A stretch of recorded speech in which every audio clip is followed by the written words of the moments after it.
In this video series, I come candid and I tell you some stories about my travel experiences. But today is a little special because this is not just about travel, this is about a state that just had a change of government and is looking forward to new changes that is going to come because of the BJP government that's about to take oath on 9th of May, and they're going to start their new reign in West Bengal.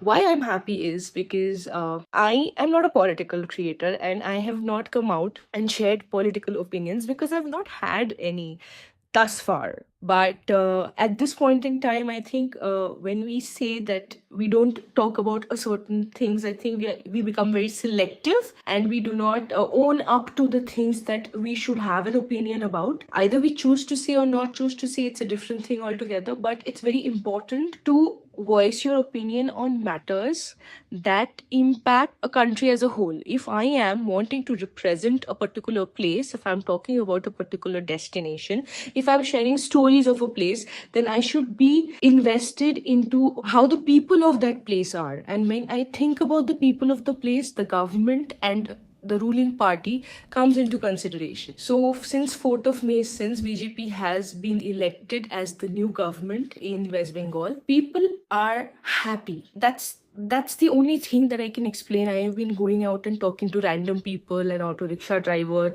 the house help who comes to my house, the vegetable vendors. Everybody is just giving a sigh of relief and they are just saying that we are happy. We don't know where we are headed going forward, but we are happy. And this is a new change. Now, why I wanted to talk about this is not just politics, it's actually about the shift of energy of a place when something like this happens.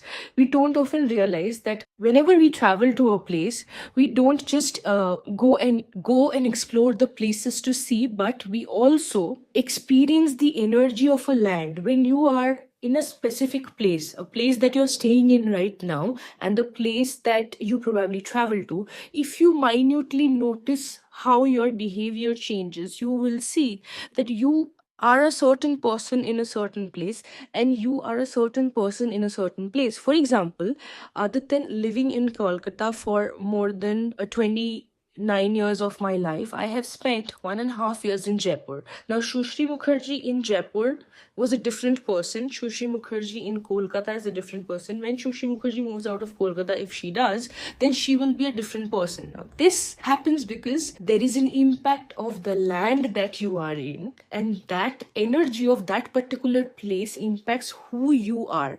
You have an energy, we all are energies. I have an energy. When my energy interacts with a particular land, that changes how I behave, how I feel, what I look like, how I feel, how I react. Everything shifts.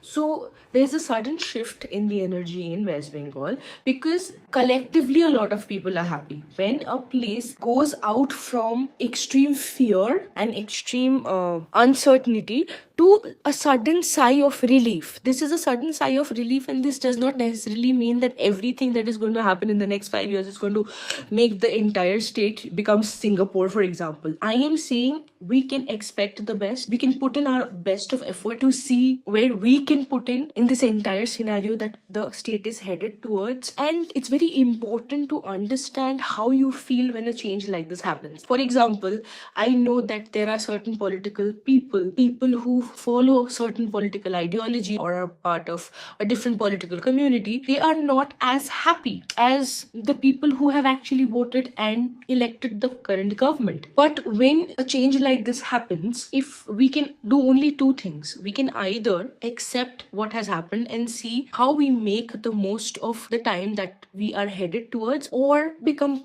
sad about it, crib about it, cry about it. There are only two possibilities, and these two possibilities remain intact across situations. You can either be problem oriented, you can either be solution oriented.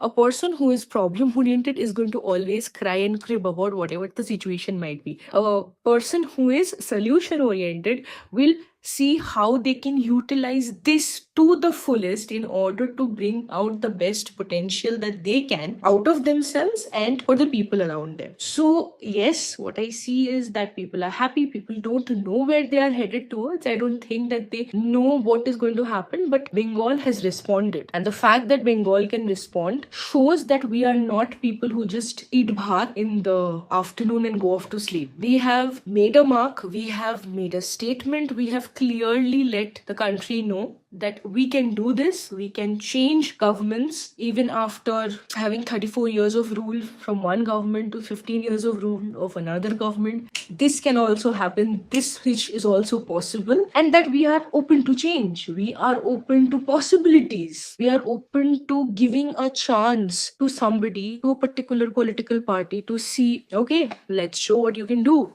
let's go for it. So this is something which I am pretty shocked that Bengali people actually did sign up for, and for better or for worse, we have to bear the brunt for wherever we are heading now and onwards. But for now, there is a sudden shift in energy because a collective group of people across the state are happy, and that happiness is showing. The people who are crying and cribbing about this change cannot deny that there are a lot of people who are happy. They can go out and ask people how they feel. They will hear similar opinions. They might not agree with it, but when a collective group of people in a particular land are happy, they don't know how long this happiness is going to last. We can only hope for the best. We can only hope that this is going to continue and this is going to be for the best, right? Obviously, we're going to hope for the best. So, at least right now, this is what the situation is like. 9th of May is going to be the day when the new government is formed. Our new CM is going to be announced, and let's see where we are headed, Bengal. Let's go for it.